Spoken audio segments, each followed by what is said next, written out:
আপনারা জানতেন হিজরা মায়ের পেট থেকে হয়, কিন্তু মিথ্যা কথা। হিজরা বলতে কোনো কিছুই হয় না। সব পুরুষ থেকে পরে লিঙ্গ পরিবর্তন করে হিজরা দ্বারাই পরে হিজরা বানানো হয়।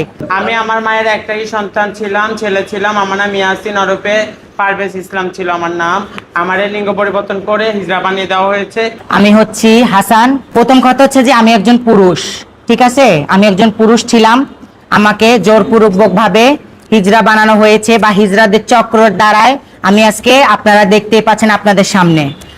আর যে আমাকে হিজরা বানিয়েছে, যাদের দ্বারা আমি আজকে হিজরা হয়েছি, তারা মনে করেন যে আরাম আয়েশে তারা এখন হিজরাই না। আমার পিছনে আপনারা দেখতে পাচ্ছেন যে কিছু মানুষের ছবি লাগানো আছে। এক হচ্ছে সুন্দরী হিজরা, দ্বিতীয় হচ্ছে যে শিমুল, তৃতীয় হচ্ছে যে লিপস্টিক, ওর নাম হচ্ছে হৃদয়, 4 নাম্বার হচ্ছে যে আয়শা, ঠিক আছে? ওর নাম হচ্ছে মাসুদ। এই যে দেখেন ইয়াবা খাচ্ছে, বা এই যে দেখেন ওনার ফেস, ঠিক আছে? পাবলিক থেকে টাকা পয়সা নিয়ে ওনারা কালেকশন করে খায়। আমরা জানি, আপনারা জানতেন যে হিজরা বলতে যে অনেক কিছু হয়। হিজরা মায়ের পেট থেকে হয়, কিন্তু মিথ্যা কথা। হিজরা বলতে কোনো কিছুই হয় না।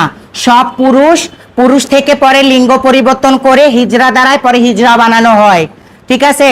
আপনাদের কাছে এতটুকুই অনুরোধ, দেশবাসীর কাছে, আপনাদের বিয়ে বাড়িতে কোনো ফাংশন, গাড়ি বা ট্রেনে আপনাদের যেভাবে হেনস্থা, আপনাদের যেভাবে টর্চার করা হয়, বা আপনারা যেভাবে টর্চারের শিকার হচ্ছেন প্রতিনিয়ত, আমরা চাচ্ছি এটা যেন বন্ধ হয়।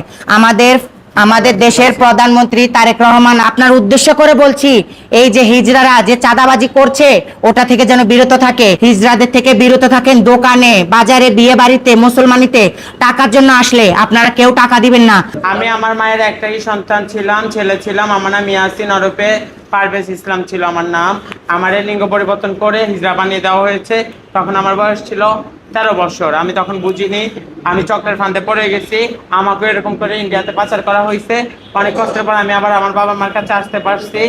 আর প্রিয় দেশবাসী, আপনাদের কাছে বিনীত আবেদন, এখন আমরা ওরা সংখ্যার দিক থেকে 200-250 জন, আমরা মাত্র 3 জন।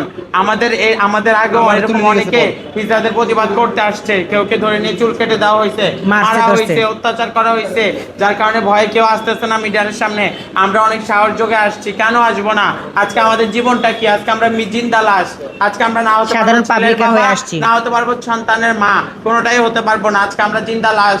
এরকম প্রত্যেকটা হিজড়ার জীবনের সাথে হয়েছে। এটা চক্র যে সুন্দরী রূপে আজিম, ওর চট্টগ্রামে 3টা আলিশান বাড়ি আছে, গাড়ি আছে, সব আছে, ওর বাচ্চা আছে, বউ আছে, সব আছে। এই যে আশা, শিমুল, ওরাও প্রকৃতভাবে পুরুষ, ঠিক আছে? আমি চাই হিজড়াদের টর্চার থেকে পুরো বাংলাদেশের মানুষ মুক্তি পাক, হিজড়াদের অত্যাচার থেকে স্বাধীনভাবে সবাই বাঁচতে পারুক। আমরাও স্বাধীনভাবে বাঁচতে চাই, কাজ করে খেতে চাই।